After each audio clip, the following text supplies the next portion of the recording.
జాతీయ ఉద్యాన పంటల అభివృద్ధి పథకంలో భాగంగా గుంటూరు జిల్లాలో ఉద్యాన పంటల క్లస్టర్ల అభివృద్ధి కార్యక్రమంపై ప్రత్యేక అవగాహన కార్యక్రమం జరిగింది. గుంటూరు, పల్నాడు, బాపట్ల జిల్లాల రైతులు ఈ కార్యక్రమంలో పాల్గొన్నారు. ముఖ్యంగా రైతులు, రైతు ఉత్పత్తిదారుల సంఘాలు, ఎగుమతిదారులు, ట్రేడర్లు అందరికీ సమావేశం నిర్వహించారు. పంటల సాగుతో పాటు విలువ ఆధారిత ఉత్పత్తులపైన అవగాహన కల్పించారు. ముఖ్యంగా ఉమ్మడి గుంటూరు జిల్లాలో అధికంగా పండించే మిరపలో చేపట్టాల్సిన పలు అంశాలు, విత్తు నుండి మిరప మార్కెట్ వరకు పాటించాల్సిన మేలైన యాజమాన్యాన్ని వివరించారు. అలానే ఉప ఉత్పత్తులు, విలువ ఆధారిత ఉత్పత్తుల తయారీపై దృష్టి సారించాల్సిన అవసరాన్ని నిపుణులు తెలియజేశారు. ఇందుకోసం చేపట్టే పలు పరిశ్రమలు, యూనిట్ల స్థాపన కోసం కేంద్ర, రాష్ట్ర ప్రభుత్వాలు అనేక రాయితీలతో ప్రోత్సహిస్తున్నాయని, బ్యాంకులు సైతం తక్కువ శాతం వడ్డీతో రుణాలు అందిస్తున్నాయని వివరించారు. క్లస్టర్ డెవలప్మెంట్ ప్రోగ్రాం మీద వర్క్షాపు గుంటూరు, బాపట్ల, పల్నాడు జిల్లాలకి మన ట్రేడర్స్కి, ఎక్స్పోర్టర్స్కి, ఎఫ్పిఓస్కి, ఎఫ్పిసిలకి ఏర్పాటు చేయడం జరిగింది. ఇది వర్క్షాప్ అవగాహన సదస్సు.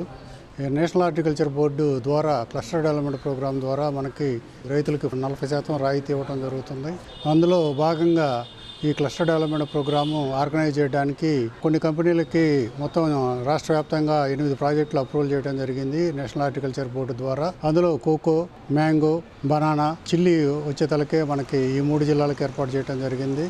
ఇందులో భాగంగా ఎంటర్ప్రెన్యూర్స్ని ఎక్కువగా అప్లై చేసుకోవడానికి నేషనల్ హార్టికల్చర్ ఈ స్కీమ్ ఇంప్లిమెంటేషన్ చేయడానికి మన ఆంధ్రప్రదేశ్లో ఈ 3 జిల్లాల్లోనూ ఎంటర్ప్రెన్యూర్స్ని ఎక్కువగా మొబిలైజ్ చేయడానికి, వారికి అవగాహన కల్పించడానికి నేషనల్ హార్టికల్చర్ బోర్డులో ఏ విధంగా అప్లై చేసుకోవాలి, అప్లికేషన్ ఎలా పెట్టుకోవాలి, ఏ విధంగా ప్రాజెక్ట్ రిపోర్ట్ సబ్మిట్ చేయాలి తదితర విషయాల మీద వారికి అవగాహన కల్పించడానికి, తద్వారా మళ్ళీ డిపార్ట్మెంట్కి కూడా ఒక అవగాహన కల్పించడానికి, దాని ద్వారా రైతులకి క్లస్టర్ డెవలప్మెంట్ ప్రోగ్రాం ద్వారా రాయితీలు, బెనిఫిట్స్, ఆ తర్వాత స్టార్టింగ్ నుంచి మన క్రాపు, ఉదాహరణకు చిల్లీ క్రాప్ తీసుకుంటే చిల్లీ క్రాప్ స్టార్టింగ్ మనకి సీడ్లింగ్స్ దగ్గర నుంచి ఎక్స్పోర్ట్ దాకా ఏ విధంగా మనం కల్టివేషన్ చేయాలి, కల్టివేషన్ చేయడంతో పాటు ఏ విధంగా మనం పెట్టుబడి వ్యయాన్ని తగ్గించాలి, ఆ తర్వాత పెస్టిసైడ్ రెసిడ్యూల్స్ లేకుండా ఎక్స్పోర్ట్కి పనికొచ్చే మిర్చిని మనం తయారు చేయడానికి ఈ అవగాహన సదస్సు ఎంతగానో తోడ్పడుతుంది.